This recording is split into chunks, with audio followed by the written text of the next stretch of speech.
நான் அவரை நேசிக்காமல் உலகத்துலேயும் அசுத்தத்துலேயும் பிறல்வேன்னா சிகரத்துலேருந்து கீழே விழுந்துதான் ஆகணும். ஆனால் அவர் எங்களை கொண்டு போய் சிகரத்தில் தான் வைக்க விரும்புகிறார். நீங்கள் சிகரத்துலேருந்து கீழே விழுவ போகிறீங்கன்னா அதனால தான் இன்றைக்கி பிசாசு நம்மளை அவரை நேசித்து பாட விட மாட்டேங்கிறான், அவரை நேசித்து வர விட மாட்டேங்கிறான், அவர் பின்னாடி நிற்க விட மாட்டேங்கிறான், அவர் அன்பு கூற விட மாட்டேங்கிறான். ஏன்னா தெரியும் அவர் அன்பு கூர்ந்தால் எல்லாம் நன்மையாக மாறிடும்னு, அவர் அன்பு கூர்ந்தால் மறுபடியும் உயர்ந்துருவான்னு, அவர் அன்பு கூர்ந்தால் மேன்மையில் போயிடுவோன்னு தெரியும். அங்கே தான் நமக்கு செக்கு வைக்கிறான்.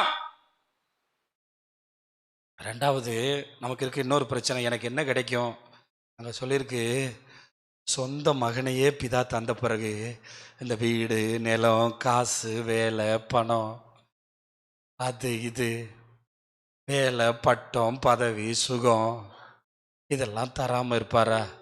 இதை ஒரு 1000 தடவை சொல்லி பாருங்க. உங்கள் மகனை நீங்கள் இராணுவத்துக்கு அனுப்புவீங்களா? இல்லை உங்கள் மகனை உங்களை விட்டு தூரமான தேசத்துக்கு அனுப்புவீங்களா? அனுப்புவீங்களா? சொல்லுங்கள், அனுப்புவீங்களா? எனக்கு தெரிஞ்ச ஒருத்தவங்க 2 பேரும் பிறவியிலே பெரிய பணக்காரங்க. பிறவிலன்னா பயங்கரமான சொத்துக்காரங்க. அவங்களுக்கு அவங்க வீட்டுக்காரருக்கு எங்கே சொத்து இருக்குன்னு அவருக்கு தெரியாதான், வீட்டுக்கார அம்மாவுக்கு எங்கே சொத்து இருக்குன்னு அவருக்கு தெரியாதான். ஆனால் அந்த ஒத்த பையனை அமெரிக்காவுக்கு அனுப்பிட்டாங்க. இவனுக்கு இப்போ அமெரிக்காவிலேருந்து இந்தியா வர முடியாதான், கல்யாணமே அமெரிக்காவில் தான் பண்ணணுமா. எப்படி? நம்ம ட்ரம்ப் ஐயா போட்ட ஏதோ சட்டத்தில் சிக்கிட்டு இருக்கானா, அதனால அமெரிக்காவில் பொண்ணு தேடி தேடி பார்த்துட்டாங்க, பொண்ணே கிடைக்க மாட்டேங்க. ஆனால் இங்கே அம்மாவும் அப்பாவும் இங்கே கிடக்கு, பையன் இங்கே கிடக்குறான். இன்னைக்கு உலக மனுஷங்க வாழ்கிற வாழ்க்கையை பாருங்க, வாழ்க்கையை பாருங்க. பணம் என்றதுக்கு முடியாத அளவுக்கு இருக்குது. பேசாமல் ஒரு 1000 பேருக்கு கொடுத்து உதவலாம், நீங்கள் 1000 பேருக்கு நல்லா இருங்கன்னு சொல்லலாம், அவ்வளோ பணம் இருக்குது. நினச்சா ஃப்ளைட்டில் ஏறி போகலாம், ஃப்ளைட்டில் ஏறி இறங்கலாம். ஆனால் இன்றைக்கி அவன் அங்கே கோடிக்கணக்கில் சம்பாரிச்சுட்டு அங்கே உட்காந்துருக்கான், இவன் இங்கே உட்காந்துருக்கான். அவனுக்கு என்ன கிடைக்கலையா? பொண்ணு கிடைக்கலையா? ஆனால் நம்மளை எவ்வளோ நல்லா நடத்துகிறாரு. கையை தட்டி கர்த்தரை நல்லா மகிமைப்படுத்துங்களேன். அல்லேலூயா. இத்தனை பணமும் இத்தனை ஐஸ்வர்யமும் வச்சிருக்கவனுக்கு எப்படி கல்யாணம் பண்ணுறதுன்னு அப்பா ஒரு பக்கம், அம்மா ஒரு பக்கம், அவன் ஒரு பக்கம், இங்கிட்டு ஒரு பக்கம், எல்லாரும் ஒரு பக்கம் முட்டி மோதுறாங்க. ஆனால் நம்மளை ஏற்ற காலத்தில் எல்லாத்தையும் தந்து நடத்த நம்மை தெரிந்து கொண்ட ஆண்டவர் இருக்கிறாரு. அதனால தான் சொல்லணும், உங்களுக்கு அவர் குறை வைக்க மாட்டார். தெரிந்து கொள்ளப்பட்டவனுக்கு ஏதாவது குறை இருக்குன்னு சொன்னால் நீங்கள் சொல்லணும், மகனையே தந்தவர். பெர்க்மன்ஸ் பாடினார்ல, மற்ற அனைத்தையும் தரமாட்டாரா, மகனையே தந்த. அப்போ தெரிந்து கொள்ளப்பட்டவங்க மைண்டில் இந்த 2 இருக்கணும். ஒருத்தனும் எனக்கு விரோதமாக வர முடியாது கர்த்தர். பட் 2வது, எனக்கு அவர் குறை வைக்க மாட்டார். எல்லாம் மகனையே தந்தவர். இதெல்லாம் அவர் தராமல் இருக்கவே முடியாது, இதெல்லாம் எனக்கு தர முடியும். ஆனால் நான் அதை சரியாக புரிஞ்சுக்கிறேன். நான் அவரில் அன்பு கூறுறதை விட்டுறக்கூடாது.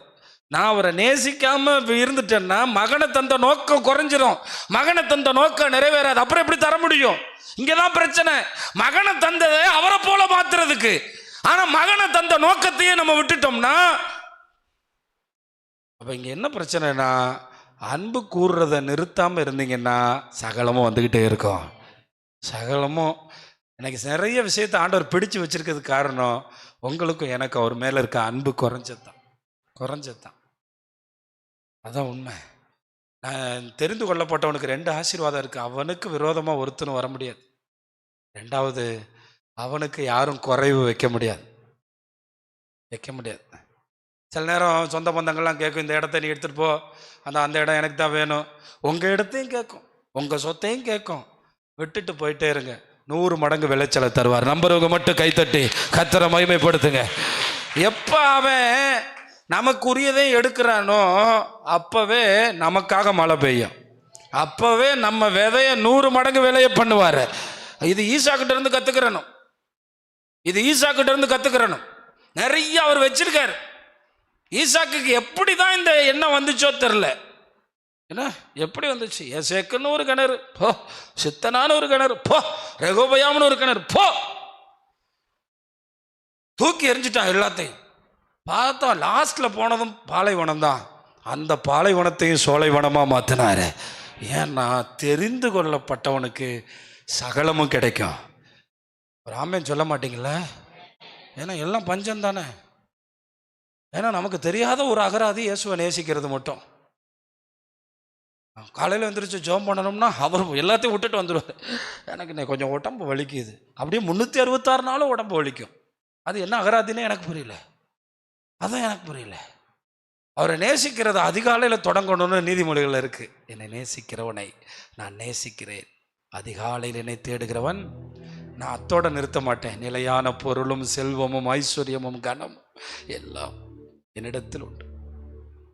ஒரு நாள் முடியுமா பிரதர்? எல்லாமே ரைட்டு, அதுதான் முடியல, அதான் முடியாது. எல்லாமே ரைட்டு, நேசிக்க தான் முடியல, அதான் முடியாது. ஆராதனை முடியும், கிரிய முடியும், வார்த்தை தெரியும், நல்லா வசனம் சூப்பரா தெரியும், அப்போஸ்தலர் யாரு தெரியும், கள்ள ஊழியக்கார யாரு தெரியும். ஆனா நேசிக்கத்தானே முடியாது, நேசிக்கத்தானே முடியாது, நேசிக்கத்தானே முடியல, அதானே முடியாது.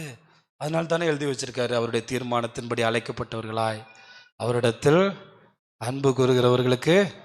ஆமாம், முன்குறிக்கப்பட்டு தெரிந்து கொள்ளப்பட்டு அழைக்கப்பட்டு தெரிந்து கொள்ளப்பட்டிருக்கும். இந்த தெரிந்து கொள்ளப்பட்டவர்களும் நீதிமான்கள் ஆக்கப்படுகிறவர்களும் அந்த முக்கியமான ஒரு ஸ்தானம். அடுத்து ஆண்டவர் சொல்றாரு, இந்த தெரிந்து கொள்ளப்பட்டவங்களுக்கு 2 ஆசீர்வாதத்தை கொடுத்துட்டு அதுக்கடுத்து நீதிமான்கள் ஆக்குறவங்களை குறித்து சொல்றார். தேவன் நீதிமான்கள் ஆக்கினவர்களை அங்கே பார்த்தீங்கன்னா, தேவன் தெரிந்து கொண்டவர்கள் மேல் குற்றம் சாட்டுகிறவன் யார்? தேவனே அவர்களை என்ன செய்கிறாரா? அப்போ தெரிந்து கொள்ளப்பட்டவர்களுக்கு அடுத்த நிலையில் என்ன நிலை வர்றாங்க? நீதிமான்கள் ஆக்கப்படுறாங்க. அப்போ தேவனால் தெரிந்து கொள்ளப்பட்டவங்களை தேவன் என்னவா மாத்திராரு? நீதிமானா மாத்துறார். தேவன் அழைத்தார், தெரிந்து கொண்டார், இப்படி வச்சுக்கிறோம். அழைத்தார், தெரிந்து கொண்டார், வேதத்தின்படியே போவோம். அழைத்தார், தெரிந்து கொண்டார், அடுத்து என்ன வாக்குறாரு? நீதிமான்களா மாத்துறார். அது எப்படி நீதிமான்களா மாத்துறாரு? நம்ம எல்லாரும் ஒருத்தன் கூட நீதிமான்கள் இல்லை. ஏன்னா எல்லாரும் பாவிகளாகி, பாவிகள் ஆனப்ப இழந்தது என்ன தெரியுமா? பாவிகள் ஆகும்போது நம்ம இழந்த விஷயம் பணம், செல்வம், மரணம், எதையும் முதல்ல வரல. நமக்கு முதல்ல வந்தது அவருடைய சாயலை இழந்தோம். நமக்கு கடைசியா கிடைக்க போறது அவருடைய சாயல். கைதட்டி கர்த்தரை மகிமைப்படுத்துங்க. பாத்தீங்களா? பாவம் செஞ்ச போது இழந்தது முதல்ல மகிமை, கடைசியா தான் இனி அந்த மகிமையை பெற போறோம். எவ்வளவு பயங்கரமானது பாவம், எவ்வளவு பயங்கரமானது பாவம் பாருங்க. இப்ப தேவன் நம்மளை எப்படி நீதிமான்களா மாத்தினாரா? ஒரு 3-4 விஷயத்தை சொல்றார். நமக்காக மரித்தார், நமக்காக எழும்பினார். அங்க பாருங்க, அந்த இடத்துல சொல்லப்பட்டிருக்கு, அவர் நமக்காக மரித்தார், அவர் நமக்காக எழுந்தார், அவர் நமக்காக வலது பாரிசத்தில் இருக்கிறார், நமக்காக வேண்டுதல் செய்கிறார். அல்லேலூயா. அப்ப தேவன் நம்மளை அவர் நீதிமான்கள் ஆக்குறதுக்காக 4 விஷயம் இன்னைக்கு செஞ்சிருக்காரு. நமக்காக என்ன பண்ணாரா? மரித்தார். அவருடைய இரத்தத்தினால, அவர் மரித்து ரத்தம் சிந்தினதுனால நம்ம என்ன ஆக்கப்பட்டோம்? நீதிமான் ஆக்கப்பட்டோம். அடுத்து நமக்காக என்ன செய்யப்பட்டார்?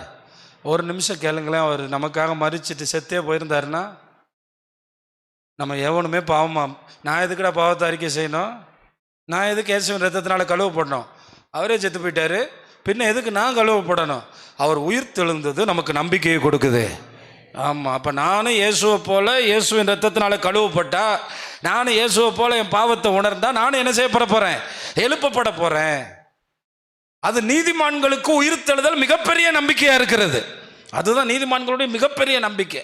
அந்த நம்பிக்கையை இயேசு நமக்கு தந்திருக்கிறார். அப்போ அந்த நீதிமான்கள்ங்கிற அந்த இடத்துல நம்ம வரும்போது, இயேசு எனக்காக மரித்தார், இயேசு எனக்காக எழும்பினார், இயேசு எனக்காக பிதாவின் வலது பாரிசத்தில் இருக்கிறார். ஆமாம். பக்கத்தில் இருக்க ஆளை பார்த்து சொல்லுங்க, பிதாவின் வலது பாரிசத்தில் இருக்கிறது கூட உங்களுக்காகத்தான். ஆனால் நம்ம காலையிலேருந்து சாயங்காலம் வர வேலை யாருக்கு? காலையில் 5 மணிலேருந்து நைட்டு 10 மணி டியூட்டி யாருக்கு? அவர் டியூட்டி என்ன பார்த்துக்கிட்டு இருக்காரு? அங்கேருந்து மேலேருந்து பார்த்தா எல்லாம் வெட்ட வெளிச்சம்.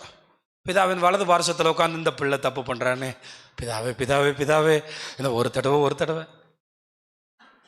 அடுத்து மறுபடி அடுத்த நாள் இந்த பிள்ளை தப்பு பண்ணுறாரு, அப்பா இந்த ஒரு தடவைப்பா விட்டுருங்கப்பா, என்னப்பா இப்படியே பேசிக்கிட்டே இருக்க, ஒரு தடவை. அதுக்காகத்தானப்பா நான் போனேன், அதுக்காகத்தானப்பா நான் ரத்தம் சிந்தினேன், அதுக்காகத்தானப்பா நான் மரித்தேன், அவருக்காகத்தானே நான் மரித்தேன். அதனால தான் நம்ம இன்னும் நீதிமானாக இருக்கோம். அதனால தான் இன்னும் நீதிமானாக்கப்பட்டோம். இந்த தெரிந்து கொள்ளப்பட்டவனுக்கும் நீதிமானுக்கும் எவ்வளோ ஆசீர்வாதம் பாருங்க. தெரிந்து கொள்ளப்பட்டவனுக்கு பட்சத்தில் இருக்கிறாராம். ஆமாம், அவனுடைய பட்சத்திலே இருக்கிறாருன்னு சொல்லப்பட்டிருக்கு. அவனுக்கு எல்லாம் கொடுப்பாராம். ஆனால் அந்த நீதிமான் ஆக்குறதுக்காக போராடிக்கிட்டே இருக்காராம். நீதிமான் ஆக்குறதுக்காக என்ன பண்ணிக்கிட்டே இருக்காராம்? போராடிக்கிட்டே இருக்காராம். சொல்லுங்க, எத்தனை தடவை போராடுவார், எத்தனை தடவை பரிந்து பேசுவார். அதனால தான் யோவான் என்ன எழுதிட்டார் தெரியுமா? அவர் உங்களுக்காக பரிந்து பேசுகிறபடினால பாவம் செய்யாமல் இருங்கன்ட்டார். ஏன்னா இன்னும் எத்தனை தடவை தான் உங்களுக்காக ஒரு ஆள் என்ன செய்ய முடியும்? பரிந்து பேச முடியும். அதனால உங்களுக்காக அவர் பரிந்து பேசிக்கிட்டே இருக்கார். ஏன்னா இயேசுநாதருடைய நோக்கம் நம்மளை எப்படியாவது என்ன ஆக்கணும்? நீதிமானாக்கணும். நம்மளை எப்படியாவது என்ன ஆக்கணும்? சரி, உங்களுக்காக பரிந்து பேசி உங்களை நீதிமானாக்கிட்டே இருப்பார். இப்போ இவ்வளோ நிலைமைக்கும் வருகிற வரைக்கும் நீங்கள் முன்குறிக்கப்பட்டு அழைக்கப்பட்டு தெரிந்து கொள்ளப்பட்டு நீதிமான்கள் ஆக்கப்பட்ட இந்த நிலைமை வரைக்கும் நம்ம ஒன்றே ஒன்று செய்யணும், அவரில் அன்பு கூர்ந்துட்டே இருக்கும்.